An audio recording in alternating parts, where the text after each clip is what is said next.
Bhojpuri industry में talent की कमी नहीं है, यहाँ की कमी है सिर्फ कम पढ़ा लिखा होना। कम पढ़ा लिखा होने की वजह से आज पवन सिंह भी सफ़र कर रहे हैं और खेसारी लाल यादव भी। खेसारी लाल यादव की प्रॉब्लम यह है कि उन्होंने कॉन्ट्रैक्ट बिना पढ़े साइन कर दिया था। यूँ कहे कि उन्हें समझ नहीं आया था कि उसमें लिखा क्या है, क्योंकि वो पढ़े लिखे नहीं हैं, उनको अंग्रेजी नहीं आती।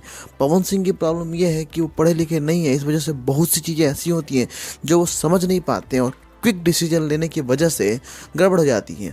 उन्होंने 2 शादियाँ की, एक गर्लफ्रेंड भी बनाई, कोई भी सफल नहीं रहा। इसका सीधा सा कारण ये है कि वो थोड़ा सा एजुकेशन उनका कमज़ोर है, इस वजह से ये प्रॉब्लम हो जाती है। जबकि वो इतने बड़े सिंगर है, इतना टैलेंट है उनके अंदर कि अगर वो आज बॉलीवुड में होते तो कहाँ से कहाँ पहुँच गए होते। लेकिन इस भोजपुरी इंडस्ट्री में होने की वजह से जो उनको मुकाम मिलना चाहिए तो वो मिल नहीं पाया।